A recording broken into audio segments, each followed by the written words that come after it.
And we're live. It is Friday, which is kind of amazing. What's the date? It's like September 4th, 2020, 5:03 p.m. It's a dog shirt day. Although it's because of the cabin camera situation, it's one of those days where you can only see part of the dog shirt. It just rained at the It just rained at the cabin in the woods. The internet is as lousy as ever.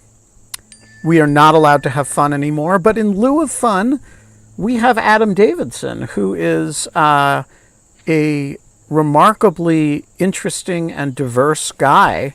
I was trying to think about how to introduce Adam, and I don't quite know the answer to that because there are so many different things that people know him for. The founder of Planet Money. I got to know him because of some genuinely amazing reporting he was doing on Trump Organization deals for the New Yorker. More recently, he's the founder of a podcast joint venture with Sony, which we're going to talk about. And he's the author of a book on the passion economy. So I don't know where you guys want to start, but I thought we should start with the book because the book kind of brings together a bunch of themes that you've played with elsewhere. So tell us about the passion economy. What is it and why should we care? Sure.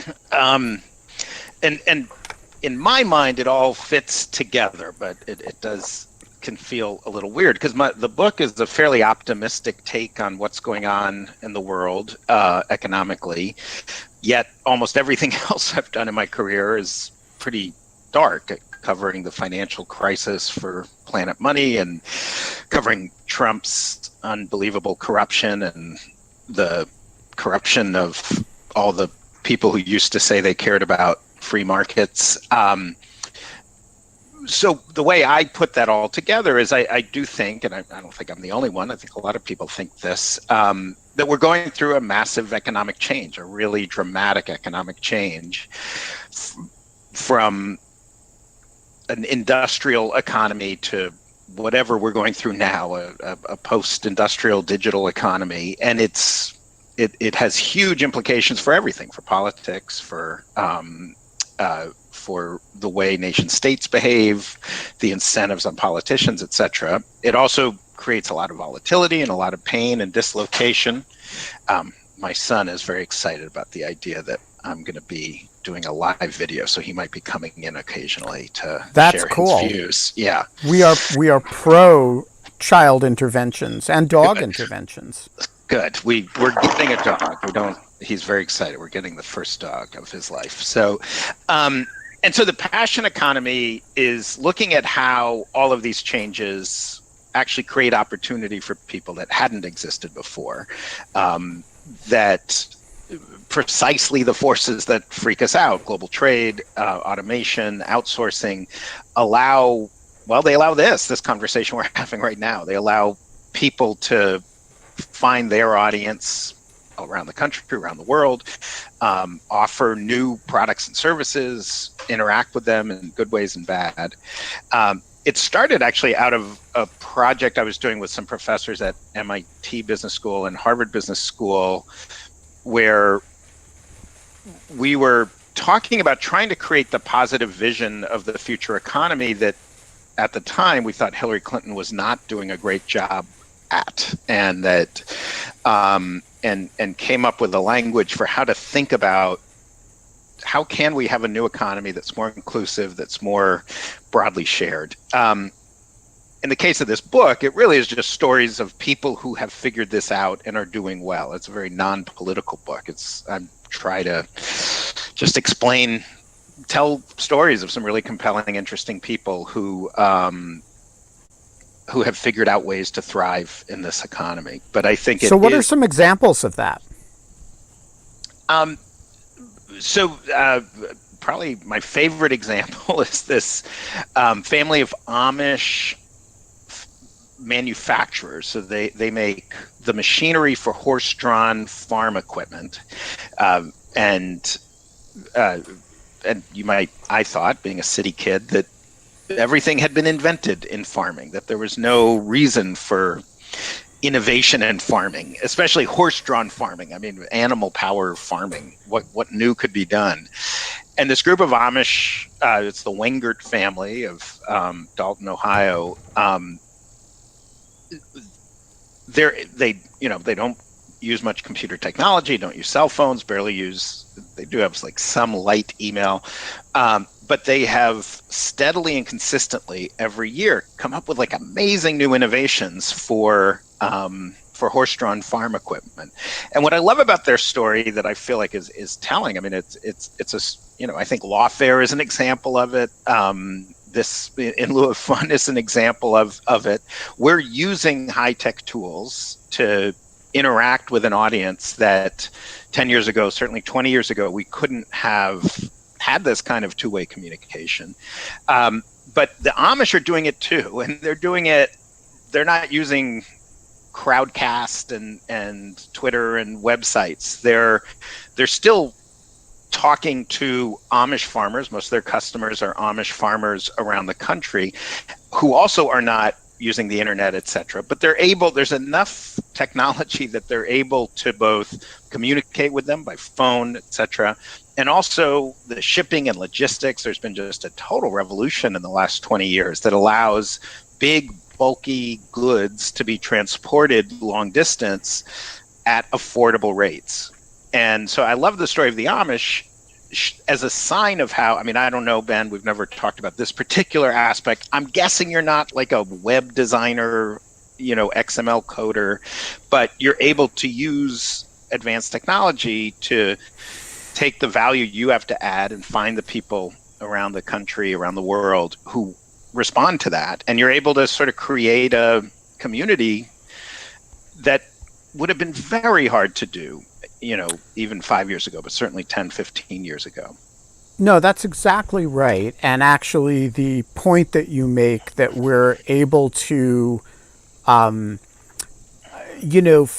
we're able to use enough off-the-shelf technology, and Crowdcast is a good example of that we are not in the tech development business. I'm an early adopter of a bunch of stuff, but basically we're using off-the-shelf technology to do almost everything we do. There's a very limited number of things that we've had to do some development for. But basically, we're a group of people who do national security legal issues, and we want to do nothing else, right? And so we've managed to have, lawfare kind of ride on the shoulders of a lot of tech entities, but actually not be a tech entity itself, be purely an editorial entity. And I don't think that was possible too long ago. I mean, the Washington Post, when I worked there, it still is today, a printing entity. Literally, it had giant printers in the building, and at night they would shake the building. And, we don't do our own development in the same way. And I guess Marx would hate it because it was specialization of labor. But if you happen to be in the part of the labor pyramid that's enjoys the specialization that you engage in, it's pretty fun. Absolutely. And I also think because I usually talk to you more about Trump and national security issues, to me, and this is not in the book, but this is an implication, I think, of the book, is how this idea, economists call them general purpose technologies. There's some great economic thinking. I think of Joel Hellman at Georgetown and Daniel Kaufman, about how autocracy works, how authoritarian economics work, and I've found it really compelling. Which, and I'll oversimplify it and butcher it, so don't tell them how I said it because it's too much of an oversimplification. But that in a well-functioning economy and an economy that's stable and heading towards democracy, you have various layers. You have a reasonably operational government regulatory layer. You have a reasonably operational infrastructure layer of things like roads and telephone lines and electricity. And then you can build, and then you also have a sort of public institutions or government institutions like courts that you can reasonably trust. They don't have to be perfect, but at least reasonable enough that the population can build their opportunity on top of those shared assets, those public goods, or not technically public goods in the economic sense, but those public benefits. And they're basically the Roman roads of our time. The Roman roads, yeah. And so you can open a coffee shop, and I can open a podcast company, but we're not worried about the fundamentals. And that in profoundly dysfunctional, they call them captured states, it's the base layers where all the money is. So I have a joke that if the president of a country knows by name the top concrete the business people who own concrete, then that is a dysfunctional That's country. Azerbaijan. That's Azerbaijan. That's, when I was in Haiti, the president at the time, Rene Préval, his wife's family was the big concrete family. When I was in Iraq, everyone knew who the big concrete families are, because it's that base level of roads, electricity, the telephone lines. Carlos Slim, who made a lot of money charging people $1.50 a minute for telephone service. That's where the money is. But what that does is that stifles economic growth and prevents that next layer, the entrepreneurial or just small business layer or middle class layer. And so that's why for me, this is, even though my book, it's stories of accountants and winemakers and chocolate makers who are figuring out how to thrive. It's the same story as Trump and rampant rent-seeking corruption. It's a battle between two ways of running a country and two ways of thinking about making money. Do you capture the fundamental building blocks and prevent others, or do you have a presupposed shared fundamental building blocks, and then you grow from there? Yeah, I love that point, and I think that's actually, I think bringing up kind of the idea of technology and this kind of... Kate, you're kind of quiet. Can you lean in on your mic a little bit? Yeah. Is that better? Yeah. A little better. Okay. Yeah. Yeah, so I was just going to say that I love the idea of this, and it kind of reminds me of when I teach internet law. One of the things that I talk about is the first class I have my students read David Foster Wallace's What is Water, which is this great essay in which he kind of talks about, there's two fish swimming in the sea, and one, they pass the grandfather fish, and the grandfather fish says, "Hey boys, how's the water?" And he swims on, and one fish turns to the other fish and says, "What's water?" And I kind of I think that a lot of the things, like the concrete business being a building block, a fundamental piece on which all other infrastructure is built, is kind of like the water, right? We just take it for granted because it's there. We take for granted the roads that are there it's not until you go to other places where you have these captured markets that you're aware that that there is that some of these discrepancies exist, and how essential it is that there are these neutral kind of public goods that are created for, to enable private infrastructure. And so what was it that was initially that kind of do you remember the moment that clicked for you in particular? When you kind of realized that was kind of what was going on, or was that something you were always aware of, or was it going to Iraq? Was it what was that kind of like? Yeah, I mean, Iraq, definitely. It was a very formative experience. I went to Iraq. I majored in history of religion at the University of Chicago, and I'm certainly no expert, but I felt like I had at least better than average for a American journalist's sense of the difference between Sunni and Shia and different sects with different subsections, I thought, oh, that'll be my reporting superpower. I'll be able to understand the various ayatollahs and the various Sunni threads. And that really never came up. I felt like with Iraqis, you could hear like a kind of set speech about Israel and the Jews in America and Sunnis or Shia or whatever.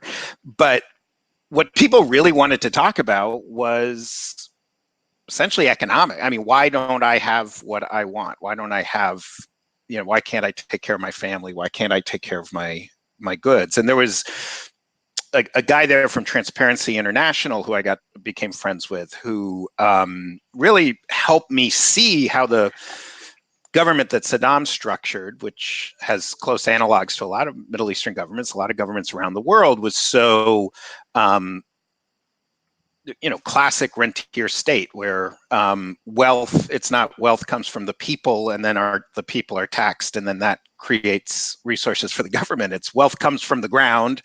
Whoever has the most guns or the most ruthlessness gets to control that resource and then decides whether or not to distribute them.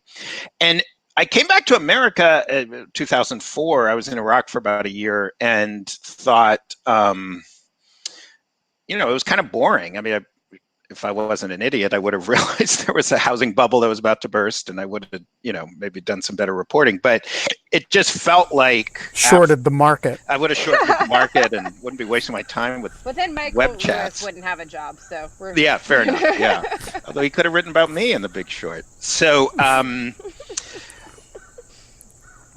but it was. And then I covered the Haiti earthquake. I spent a lot of time in Haiti, and this concrete thing specifically became really palpable. I did some reporting on this one road. Well, it doesn't exist, but there's this one road in Haiti that clearly needs to exist, and I could go into it and it'd be boring, but it's a road that would bring a lot of economic opportunity. And why wasn't it being built became sort of a fascination of mine, and I learned about who controls the concrete industry, and it was not only the president's wife, but her brother, who was the head of reconstruction of Haiti, and the concrete specifically really got in my head as like I was suddenly remembering back to Haiti and I mean to Iraq, and how I knew all about the Kurdish concrete magnate and the Shia concrete magnate, and was always hearing about concrete. And I was thinking, I grew up in New York City. There's a lot of concrete. I've never heard anyone talk about. I mean, although you do hear jokes about the mafia and stuff, so I guess that's an analog as well. Although I would be, it really was Trump, though, of course, that made me realize, oh, this is not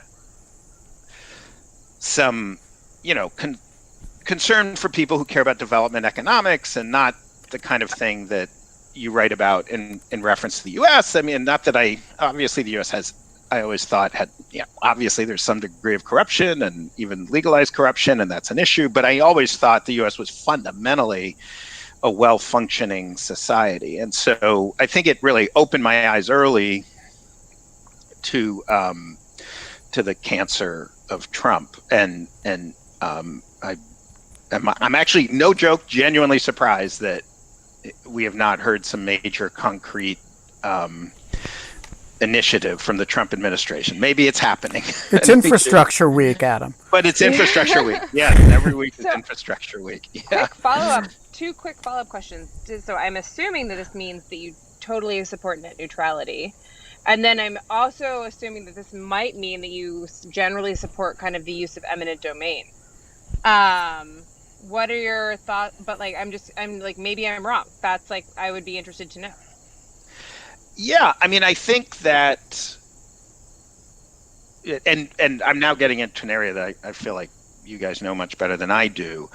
To me, net neutrality is a solution on top of Oh, I didn't mean to put you on the spot either. No. Curious, I very much support systems that have robust competition for basic it's so tempting to say public goods, but I was an economics reporter long enough that I know public goods has a very technical meaning that is not relevant here, because these are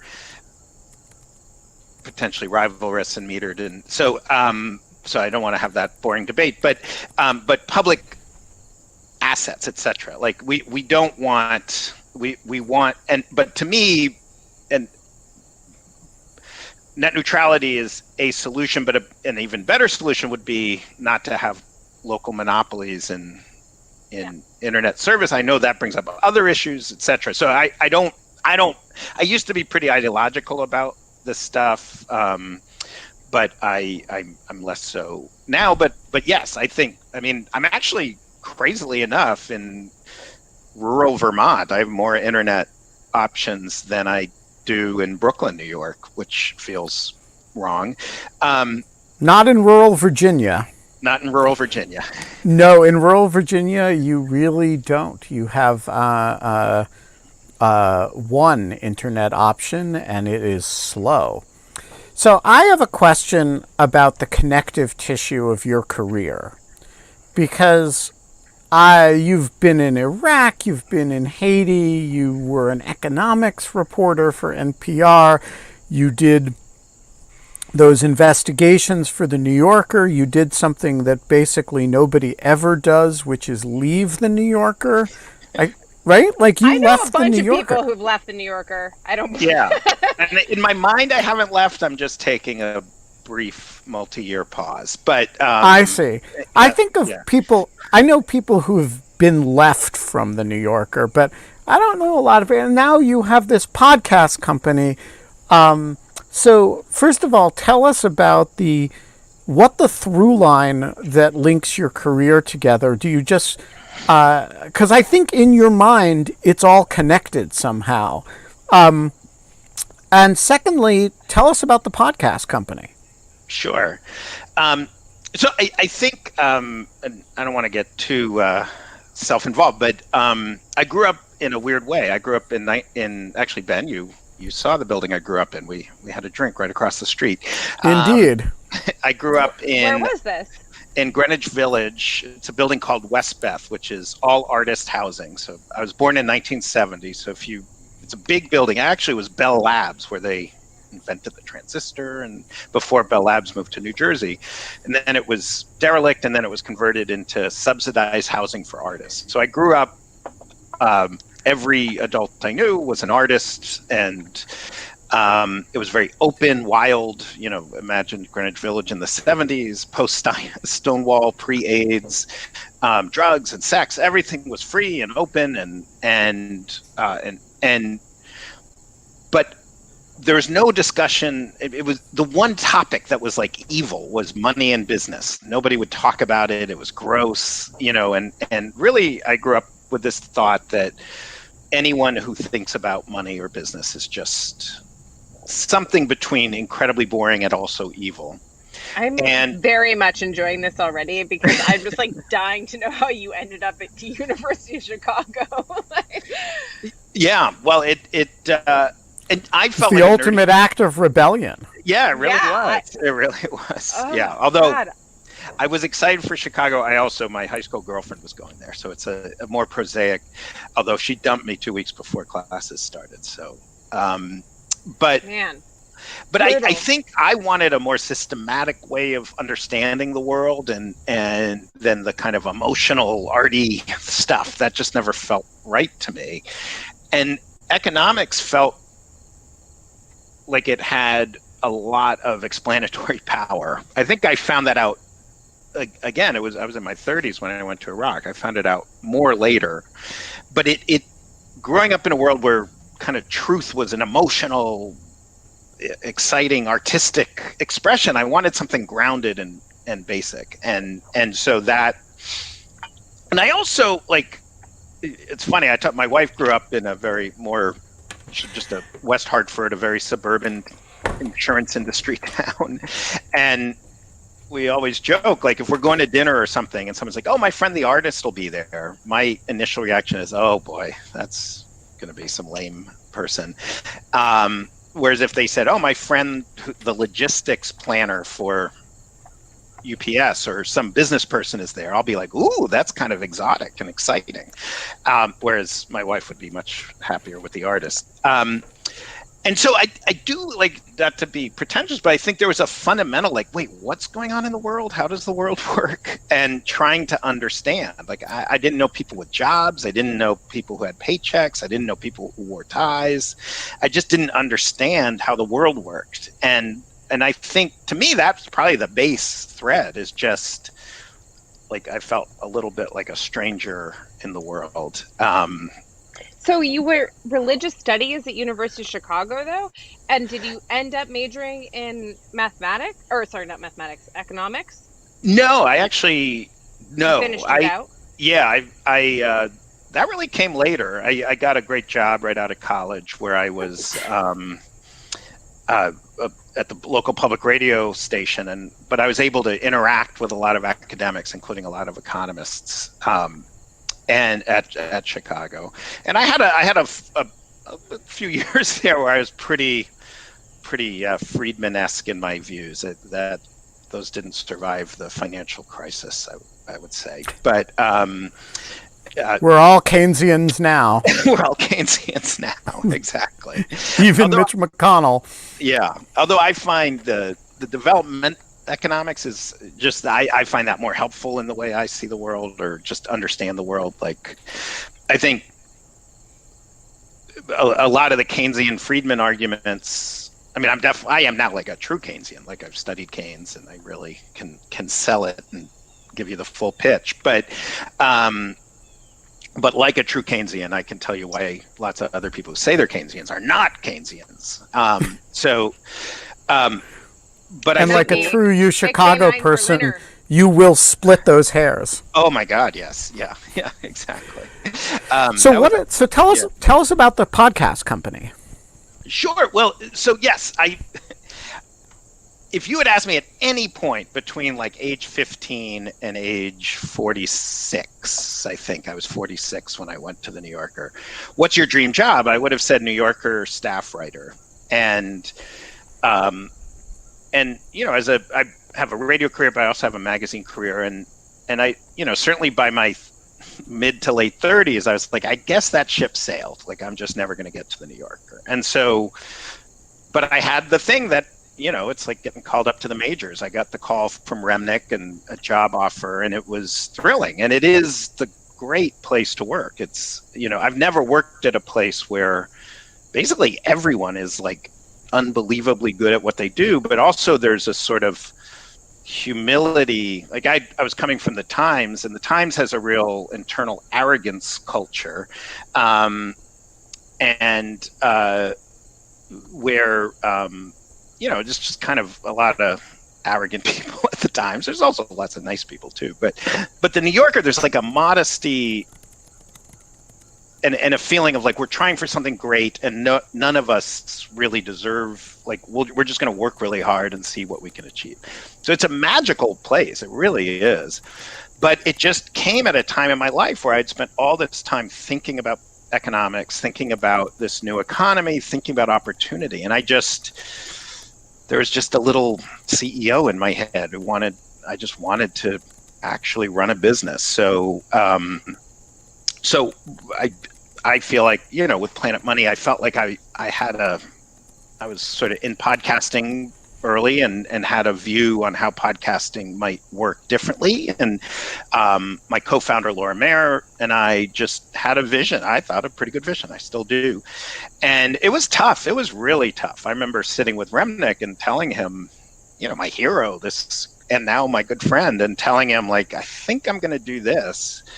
And he said, I mean, it was basically like, you're going to be a businessman instead of a New Yorker staff writer. And it just felt like my childhood yelling at me, like, that, you know, I might as well have said I'm going to be a sewage cleaner or something. Yeah, but David did say I can come back whenever I want. So I have that in my head that I'll do this for a while and then I can always go back. I remember when I left the Washington Post having a very similar conversation with somebody who will remain nameless, but who was not, in fact, Don Graham or Fred Hyatt, which would be the analog, and person said, you have the closest thing in American journalism to, tenure at at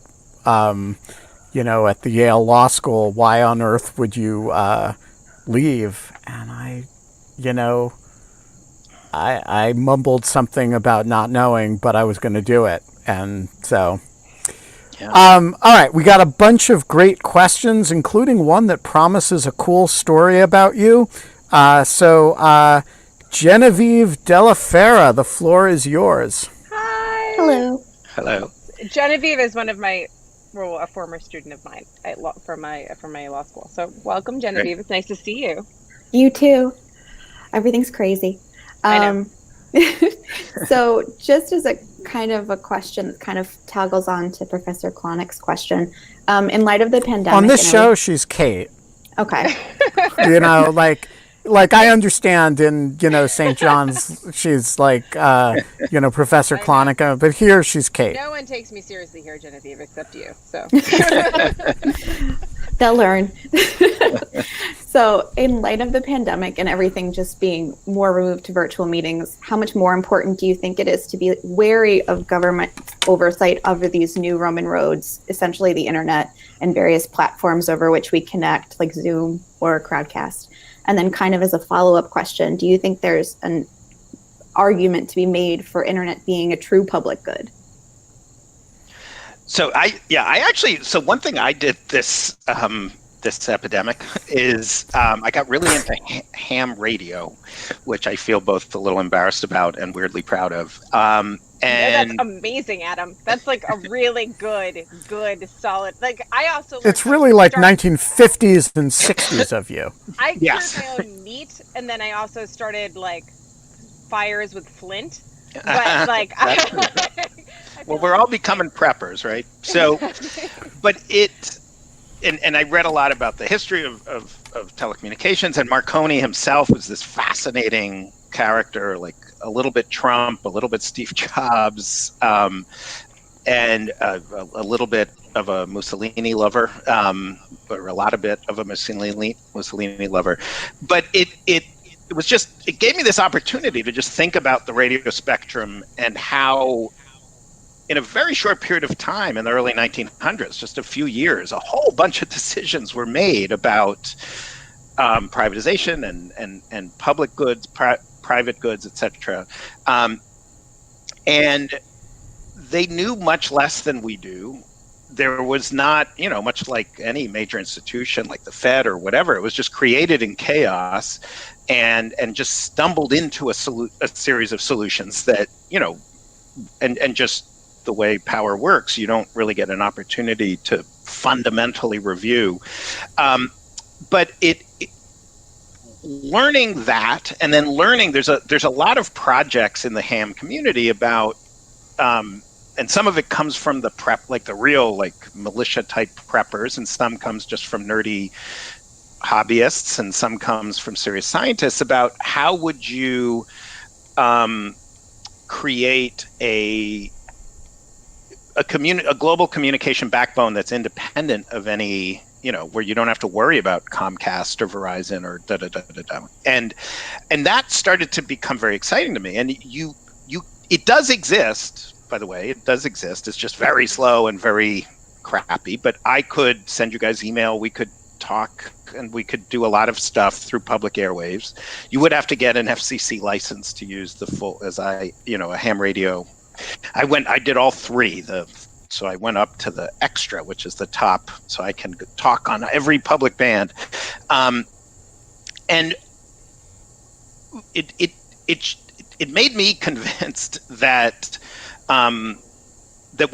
it's more possible and more necessary for us to that there is a bottom-up approach to building an alternative communication possibilities, not an alternative, but multiple alternative communication possibilities. The place where I get stuck is how do you do that at scale? How do you involve a lot of people? But the short answer to the question, does this make me worry about government? Yes, it's terrifying. It's crazy. I mean, we're clearly have gone up a couple notches in how much our fundamental economic lives, our family lives, etc., will go through channels that are controlled. And personally, I'm less worried, although I'm not worried, about the kind of Edward Snowden issues of the NSA snooping on us, but rather the monetization that a small number of conglomerates can capture. So yes, I think it's a huge issue. I think it would be great for us to have multiple ways of communicating across distance that doesn't involve just wherever you happen to be, the one monopoly player. Maybe there's a duopoly that is a monopoly or duopoly because of government edict. I think that's really scary. Tony Cava, the floor is yours. Hello, thanks for taking the question. I've been working in the yard, so I'm not really dressed very nice today. Hello. It's okay. I'm wearing a dog shirt. You can't outdo me for ridiculous appearance. I will never be able to get that image out of my brain, but that's a good thing. So, Adam, thanks for coming on the show. It's nice to put a face to the voice, to the radio voice. So, I was just thinking about, you were talking about the captured economy and the most ruthless player kind of gathering everything to themselves and then deciding whether or if to distribute it. So that made me think, well, one, we're kind of quickly becoming kind of a Putinian economy, but if Trump were to, God forbid, win a second term, how do you see the rollout and distribution of a potential COVID vaccine playing out? I mean, that's just one of the long list of things that are truly, truly terrifying. I mean, when you think about that moment of sort of a full endorsement, or at least the ability to tell a narrative of a full endorsement, even if it's a 3% popular vote loss that squeaks by in the Electoral College, I think we'll, forget about Warren G. Harding. We're going to, not that there's been enormous restraint, but we'll see dramatic increase in rent seeking. It seems obvious to me. So yeah, I think this would be one of the most obvious places where you would see the kind of arbitrary government decision making that would, I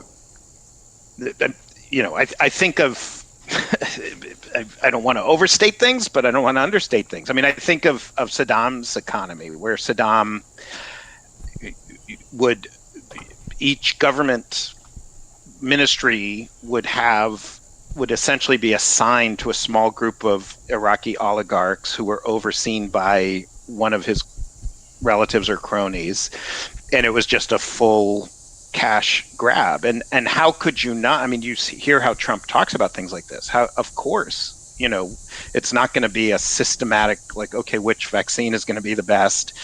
Yeah, it'll be which vaccine kicks the most up, which vaccine, can we control various points of distribution. Now, he's not smart enough, or he's not a very good businessman, so he won't be thinking about all of that stuff. But he'll be hearing from people who will be thinking about all of that stuff. That's exactly the kind of thing that I have no doubt some fair degree of this is happening right now, but will certainly increase. David Batts. Let me unmute you. There you go. Okay. Good afternoon. Really great to see you, Adam. Longtime listener of Planet Money, etc. Ben, how many questions? One or two? I was thinking of your first one, which was pretty substantial. Okay. Adam, given the significant reporting concerning the president's finances ranging from overstating a value for purposes of getting loans to understating value for purposes of tax liability, what is your opinion? Why have these issues in general failed to grab the public's attention? That's sort of number one. And then sub question is, what are the financial questions, topics that you are watching that maybe people haven't thought about yet as it relates to 45? I want to amplify that question a little bit to make it a little bit concrete to your work, actually, because you did a set of investigations for the New Yorker, including one which I think remains one of the single greatest pieces of reporting about Trump's finances, which involved a business deal in Azerbaijan, which is why the country I picked on with the reference to concrete manufacture was Azerbaijan. That it's a very rare story in that it actually fingers a very specific statute that a very specific set of transactions likely violated. And as best as I can tell, Bob Mueller never investigated it, or at least it didn't show up in the Mueller report. I'm not convinced it has ever been subject to federal investigation. And that's despite probably 6,000 or 7,000 words in the New Yorker laying out a fact pattern that I wouldn't say gets you to proof beyond a reasonable doubt, but it gets you to a lot of exposure under both IRGC sanctions issues, but also the Foreign Corrupt Practices Act. And so I just want to, you spent a lot of time investigating this stuff, and it's not just, as Dan says, as David says, the public that, yeah, Kate, you got me. It's not just the public that doesn't seem to care. A lot of cases, it's the Justice Department that doesn't seem to care as well. And so, how do you feel about it all at this point? I mean, in a sense, I'm the last guy to ask, because I've devoted a lot of time thinking people will care. And thank you for the kind words, Ben. I mean, I would say the Trump Organization said everything I wrote was true. And what I wrote was that Trump was knowingly part of what is almost certainly a money laundering operation for Iran's Revolutionary Guard. And this isn't like some crazy, I got a secret from a guy in a basement. I mean, this was almost entirely from public documents. And just the utter crickets is to me, I mean, I will say to this day puzzling, although it's not just me, other people have done amazing work that's just been ignored. There were 3 Democratic senators wrote a letter about the stuff I reported on, but nothing came of it.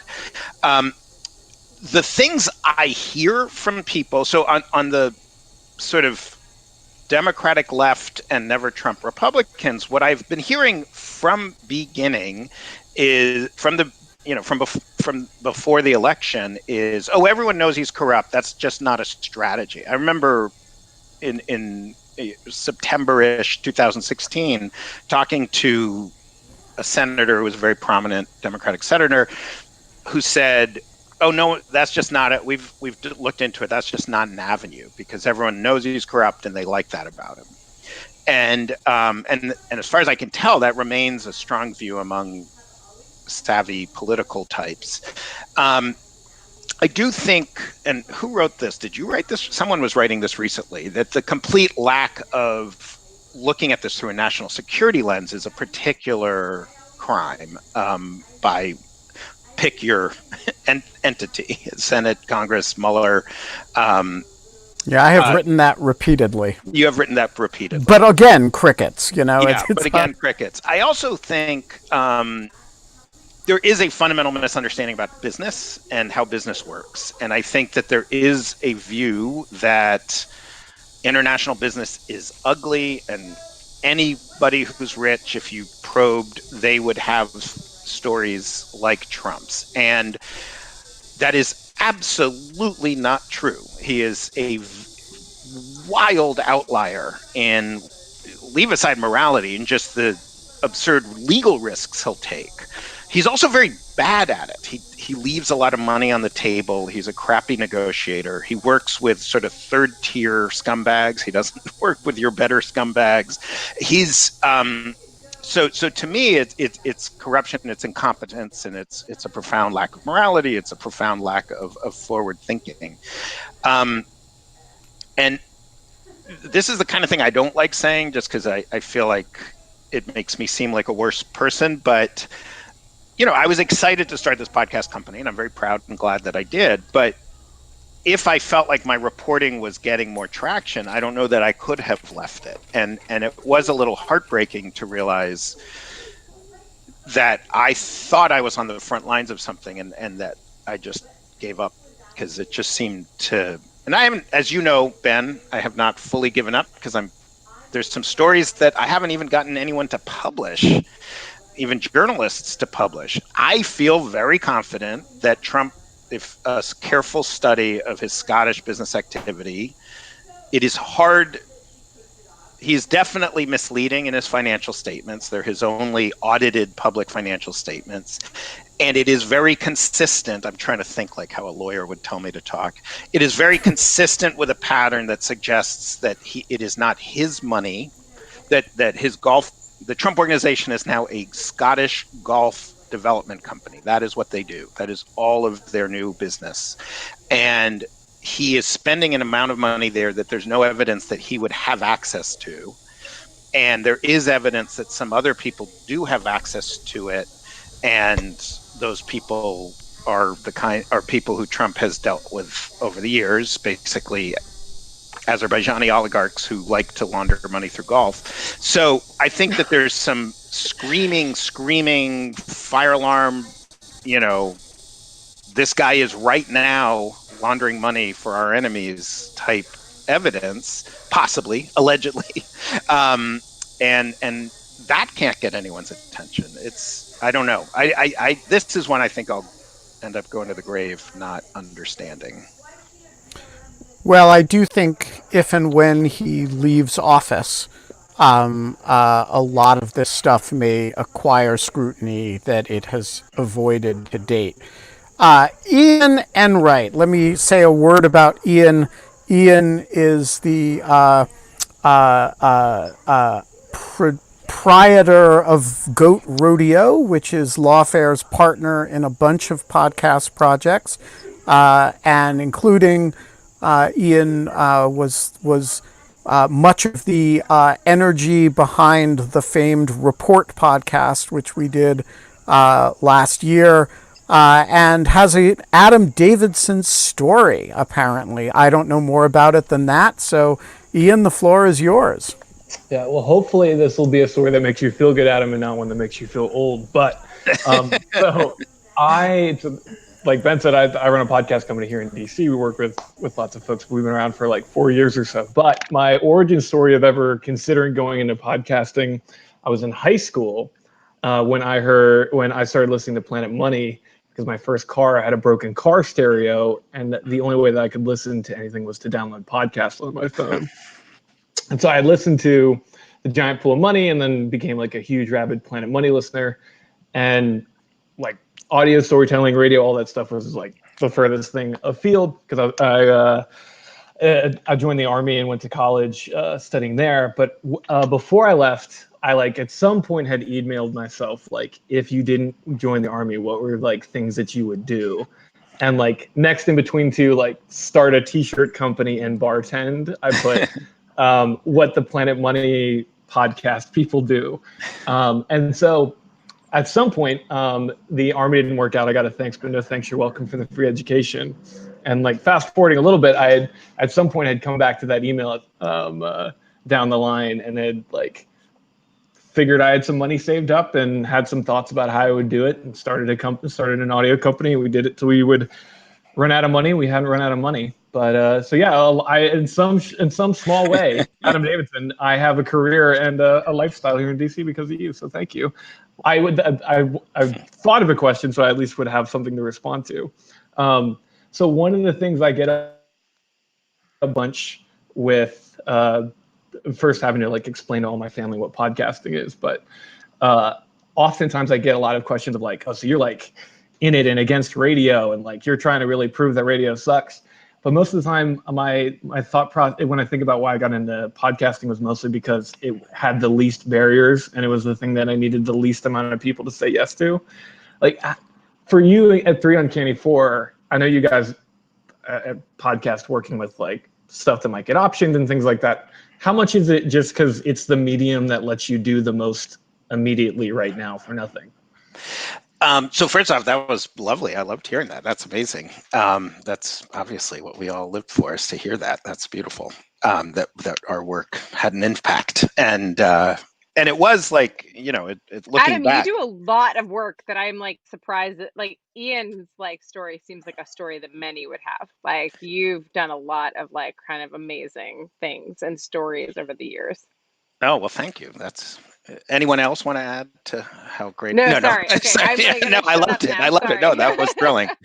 And I will say, like, one thing that I do take seriously is, like, if Ian had emailed me, I would have gotten on the phone and talked to him, especially if I had heard someone who's in the Army or thinking about the Army or radio. I try to do that. So I really like it when someone's like, when I don't remember, but they're like, oh, we had coffee 15 years ago and you said some things that helped me or something. That means a lot to me, because people did that to me when I was starting out. But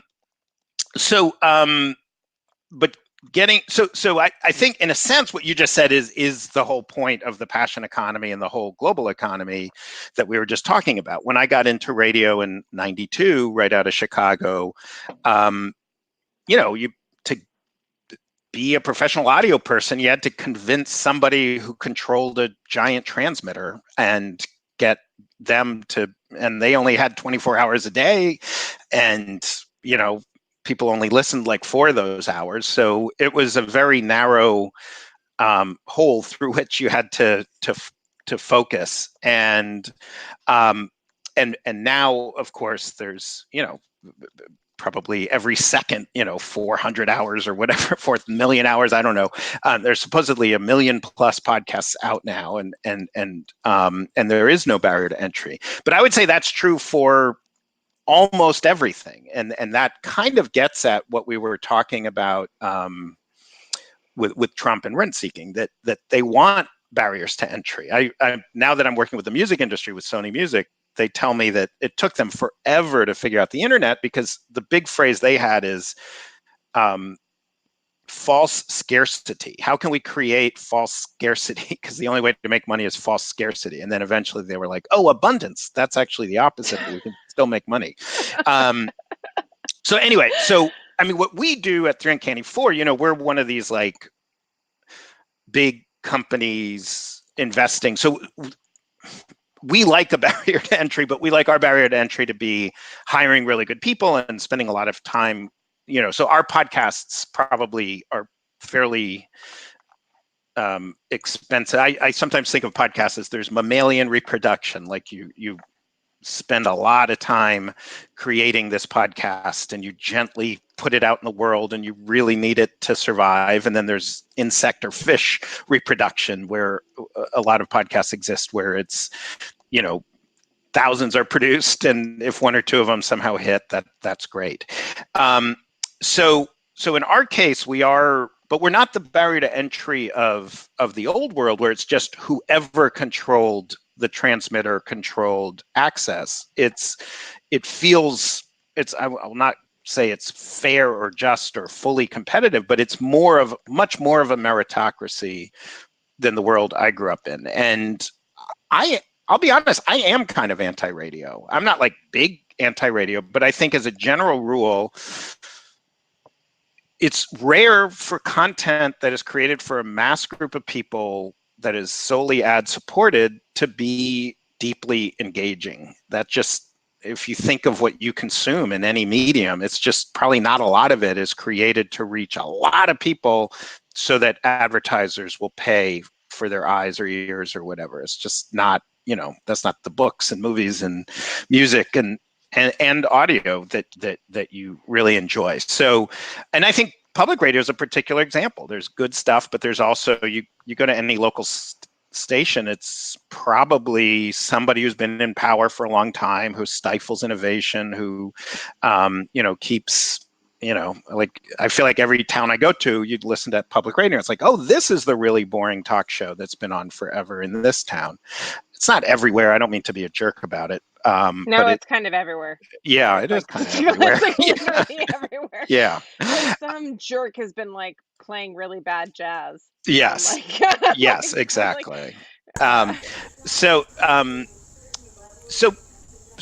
yes, I think, but I think, A Thousand Flowers Bloom, it's just amazing. It's thrilling. I mean, that's what I love about podcasting. I mean, I have a long audio history, so I like that, but I love that it's unlike print and unlike video. It's like there's this tiny, tiny little gate to this thing called, like, in my mind, long form audio storytelling, and it's now like burst open. It's thrilling and chaotic and fun. I'm so thrilled. All right, we have time for one more question, and Kate, I think you should introduce the last questioner. Hi, this is my partner, John. He's a huge fan of yours, and he has wanted to ask you this question since 2009, probably. He is in a bedroom that is like a few doors down right now in Cape Cod. But John, the floor is yours. Hi, Adam. So in 2009, you had a contentious interview with Elizabeth Warren. And I listened to the interview twice at the time. And for people who don't remember, at the time, Elizabeth Warren had just been named the chairman of the Troubled Asset Relief Program. And as I remember it, anytime you asked her a question, she would deflect by advocating for her preferred social programs benefiting the middle class, and you kind of very gently refused to accept her deflection and challenged her on actually engaging with troubled assets and how to unwind the financial crisis. And I thought it was an example of like really outstanding journalism, and you were gentle and polite even as she got pretty heated, but you took a lot of flack for it afterwards. And I'm just wondering, as Elizabeth Warren has kind of entered the national spotlight, how do you feel about that interview 10 years later? Yeah, that was a huge moment in my life. That was a big deal. Like, that was like, we didn't have that word canceled yet, but it sure felt like there was people really wanted to cancel me. And even though it happened, I think 2009, and it's 2020, I'd say once a month or so, I still get either an email or something on Twitter from someone saying, "You're evil. You challenged Elizabeth Warren." I also listened to it and kind of agreed. Like, John and I disagree about a lot of stuff. I agreed with it. Like, I agreed that this was like, I was very shocked at the fallout for this. It was very confusing. I mean, I do think, looking back, I mean, I have, I think I could have been clearer to. I mean, I'm glad you guys found me clear. I feel like my concern was a legitimate concern. It was a real concern that was a valid concern, which is, which turned out to be even more valid, I would say, which is that the way the banks received the bailout, the technical details of how they got the money, what they had to do with the money, how the money was used, how it impacted the banks as a structure, was worth having a lot of attention. That was what I understood Elizabeth Warren's Congressional Oversight Panel's job to be. And I did feel like it was being used to raise other issues that are valid issues. We should have conversations at the congressional level about the plight of the middle class and the loss of wage growth, et cetera. But much of my life at that time was talking to some really smart academic economists on the left and on the right who were like, there's some really messed up things happening here. We're reinforcing a kind of banking oligopoly that is going to be damaging to this country. And I feel like history has certainly borne that out. I do think I could have done a much better job of just laying out the argument more clearly. Just the simple fact that so many people, I mean, literally some thought I was saying I am against the middle class and I care about banks, which was, I remember saying to some... I'm just going to say, like, maybe, but like I had no kind of, at that point, no kind of priors about you, and like I still didn't take that away from the thing. I thought it was very strange. So like I'm just Yeah. like It was a weird, yeah. I mean, the whole thing felt very confusing, I gotta say.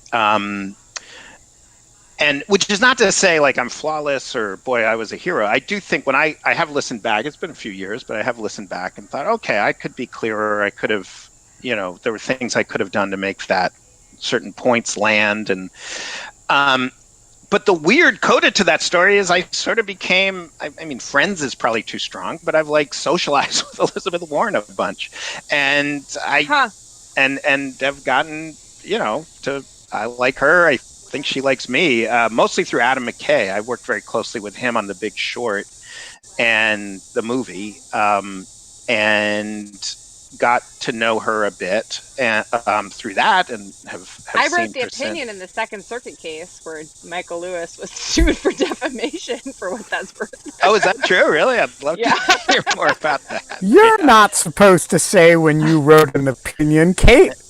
Oh. Sorry. Yeah. I helped my judge write an opinion. Yes. So, I mean, and I would say, like, I now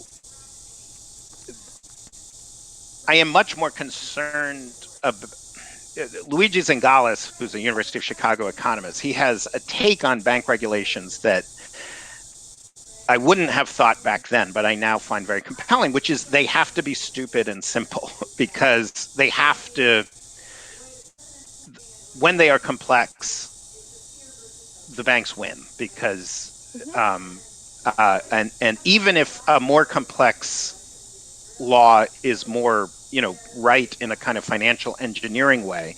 So when you think about like capital asset ratio, or you can come up with fancy formulas that'll make banks more efficient and in theory make the country better off because there'll be more lending, but complexity in and of itself is a problem. And so I guess I look at that Elizabeth Warren interview and others as an example of, maybe I like to think, hopefully most of my career I've added to clarity, but that might have been a case, just the simple fact that so many people were confused. I think, I shouldn't make people more confused. I should make them more clear. But yeah, I still, I don't know. I don't feel like it was like my greatest moment, but I definitely don't feel like. It would be a fun episode if you revisited that. It would be interesting. I think that like people might be interested. I mean, I do think it was, I don't know. Like it would be interesting to know, for people to know that now, like out of all of that, you became kind of friends with Elizabeth Warren. I think people would be surprised. I think that they would think that you became mortal enemies or something. Right. Yeah. But she's a law school professor. Like, don't you? And a pro. And a pro. Yeah. And a professional. Yeah. Yeah. I mean, you must, like, don't you have, I mean, I don't know if you know Steve Weisner, who's a professor at Yale Law School, but I do know Steve. He's essentially a relative. His wife and my mom are best friends. And I just thought, law school professor, well, that's what you do. You just yell at each other and argue and not yell, but argue over things. And it's like the most disrespectful thing would be not to put up like an enthusiastic argument. But it did cow me for a while. Yeah. So one last question, and then I'll let you go. Whose idea was it to name the toxic asset? That was, I believe, David Kestenbaum's.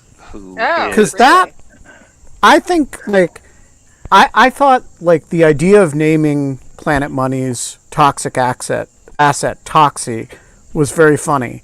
The idea of naming it at all was brilliant. Yeah, I agree. I agree. I just think like creating a persona around around like almost like a Muppet, that was a toxic asset. I thought was a brilliant conceit. And it was, by the way, I'll plug a friend's book. Jacob Goldstein and David Kestenbaum really led that, and I'm just quickly looking up Jacob's book's title because I forget what it is. Okay. I do that all the time. He has a book that just came out like this week called it comes out on Tuesday. Money: The True Story of a Made-Up Thing. So, I love that. Sounds fascinating. yeah, That sounds great. Like, yeah. have they thought about putting the publication of their book on blockchain? That's a Sorry, good idea. That was like, no, I was joking. I was like, that's never a good idea. I'm like, anyone that says like the blockchain is an answer for anything is like terrible. Anyways, that was, sorry, bad joke. Yeah. I'd like to launch my crypto coin right now. So I completely forgot, to everybody who's reminding me about a poll, I completely forgot the poll today. And we've got to wrap up. So today we're going to be poll-less, for which I apologize. I got engrossed in the conversation. Adam, thank you so much for joining us. This has been great fun. This has been amazing. I loved it. Thank you, guys. Please come on again. This was fascinating. Anytime. This was so much fun.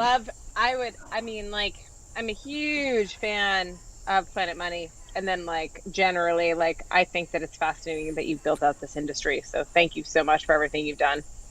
Yeah, and thank you. If you haven't read the Azerbaijan and Georgia stories in the New Yorker, they stand up very, very well. I'm And gonna find them and link to them, and then we can like retweet them and like populate them. I feel like that. I think there were just those two, right? The Azerbaijan and Georgia stories, right? Yeah, and then there was some web columns that I thought were reasonably good at, like my theory on how compromat works, which I think hold up, and I think Mueller should have read, frankly. We will. So tomorrow it's Saturday, so it's just us. Sunday, Kate, I have the mystery guest this week, right? Yeah, you have the mystery guest. I have a surprise. I have happy news for you on Saturday. All right, so we will be back. That happy news will be in 22 hours and 51 minutes from now. And until then, Kate. We don't have fun anymore, but in lieu of fun, we have ham radio operators that still exist. Still, for some reason More that than nobody can quite discern. We'll see you tomorrow.